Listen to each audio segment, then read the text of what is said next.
Hi everyone, welcome to Understand the Bible. This is the Learn to Read the Bible feature. We're still going through Mark's Gospel, and today we're looking at Mark chapter 4 verses 26 through to 34. So two short sections we're going to look at together.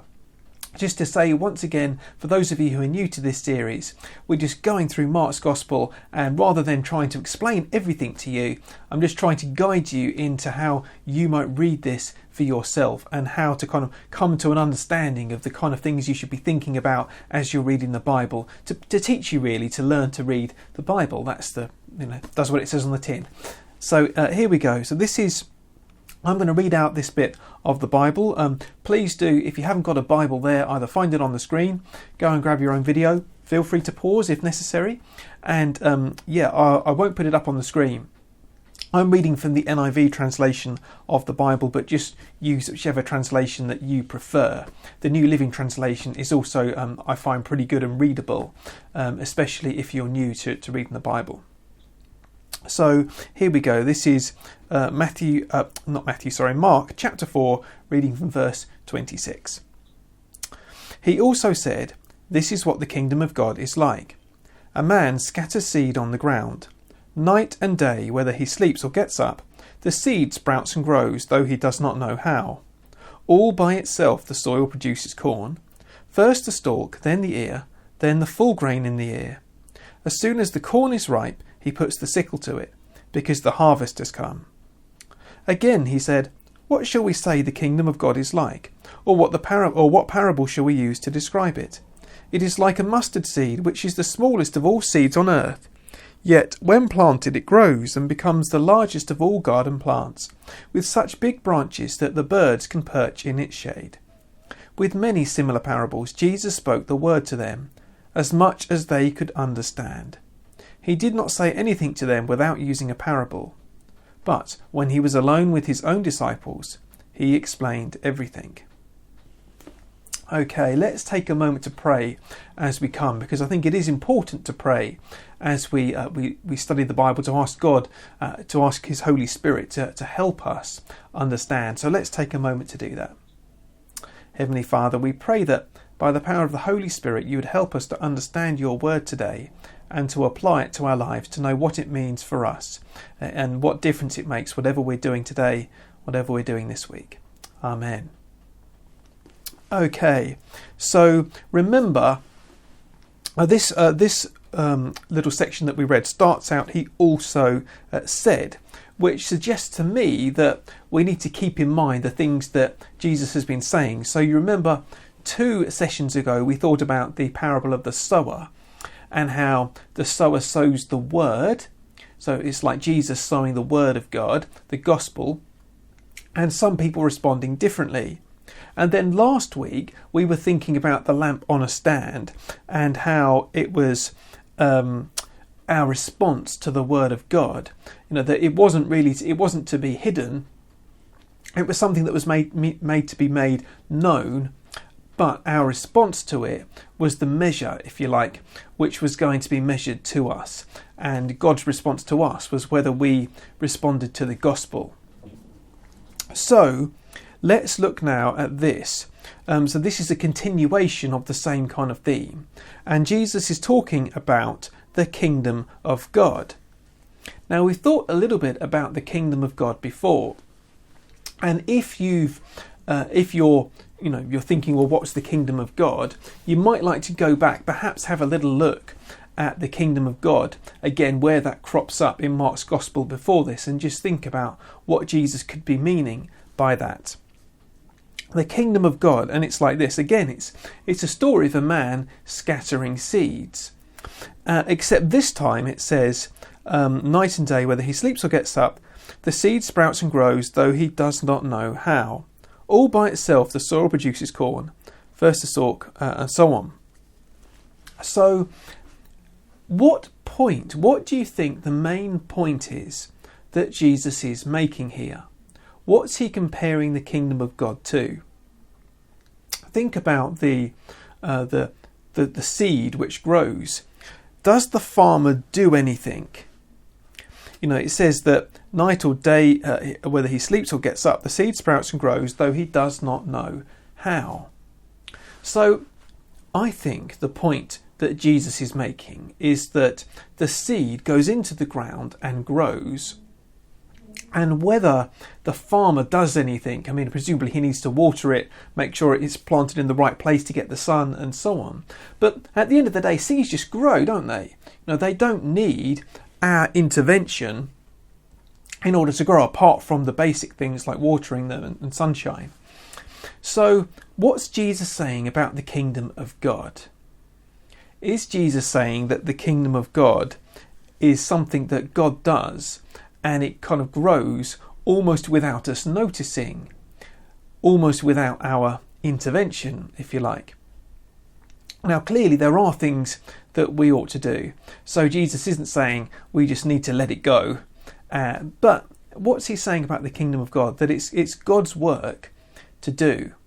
You might want to have a little think about that and think, in what sense is it God's work? Think about what it's like for seeds to grow. Think about what it's like to be a farmer. I don't know if you've ever grown seeds. And think about what it's like for the kingdom of God, to how the two experiences kind of relate. Because that might be a good way in to thinking about this. The second thing, the second little passage, is about the mustard seed. And again, he talks about seeds, but this time it's slightly different. He says it's like a mustard seed. It's the smallest of all seeds on earth. And I think what the mustard seed that Jesus was referring to was a mustard seed that they had in Israel at that time. It's not like we might get a little pack of mustard seeds.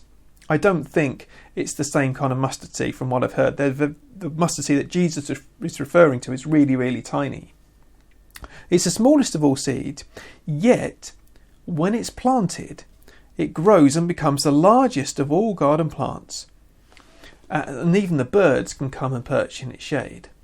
So what's Jesus saying about the kingdom of God this time?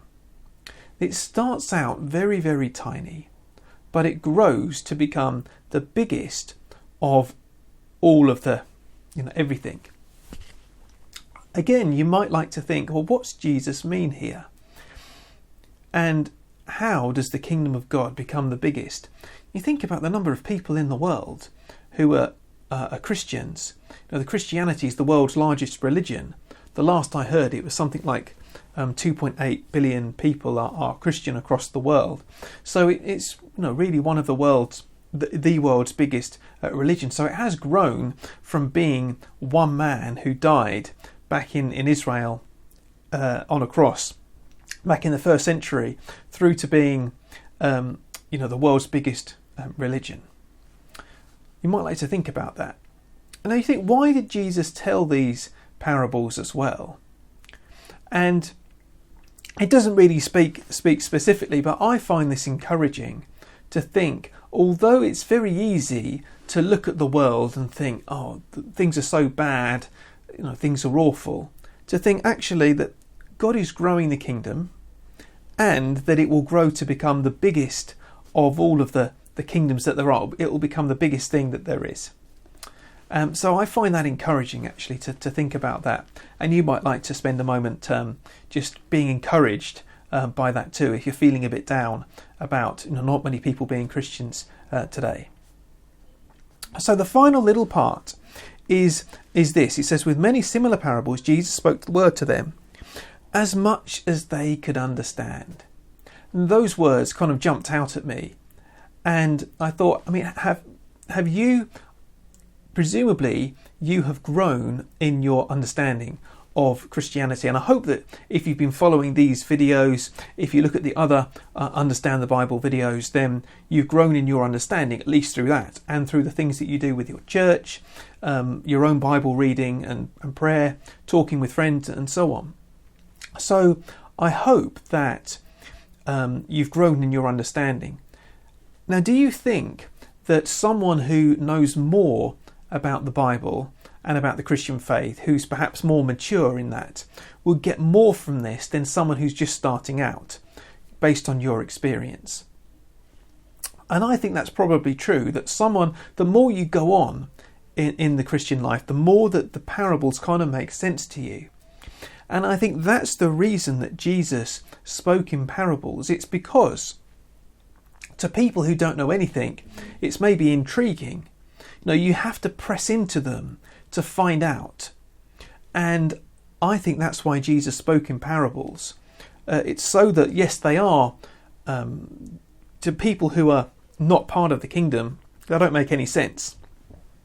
But to people who God is calling, we press into them and we find the meaning and find what that they are deeper, and you can go deeper with them as the more that you know. So I think that's what this is referring to. So it just finishes out by saying Jesus, he didn't say anything to them without using a parable, but he explained everything to his disciples. So he spent more time with them. And I wondered, why does Jesus spend that time saying things to his disciples and not so much to the crowds? And I wondered if part of the reason is actually Jesus was it took more time with the disciples. He needed them to be able to teach. But once they had grasped the message, then the parables actually explained what Jesus was talking about. So, Jesus could have said the things that I've said to try and explain the parable of the growing seed, but really the parables are just such an elegant and simple way of explaining things, aren't they? And so perhaps that's the point of it, that we need to listen, and we need to, rather than just taking everything at face value, we need to press into what they mean. We need to come back to them. We need to pray about them. We need to work and think about what they mean. And they all have a very simple meaning, and often there is a deeper meaning as well, or you see more to it as time goes on. So I hope that this has been helpful to you and encouraging to you. It has been to me, actually, as I've been reading through. Why don't we take a moment to pray about it, and then afterwards I would suggest that you just get a pen and paper or what have you, work through it again, think about the things that I've been talking about, and pray about it yourself. So let's take a moment to pray now. Heavenly Father, I thank you for your word. I thank you that Jesus did speak in parables and gave us things which we could understand and things which we can press into the meaning of to grow in our understanding. And I pray that you would help us now to be able to understand these parables and understand them better and better as time goes on. Thank you, Lord, and help us, we pray, in Jesus' name. Amen. Thanks very much, everyone, for joining me today. Please do check out the rest of the channel. If you haven't subscribed yet, you might like to do that, as there are more videos which are uploaded week by week, more series. And do check out the Understand the Bible website. That's understandthebible.uk. So thank you very much, everyone, for joining me today, and I hope to see you again for the next session very soon. God bless.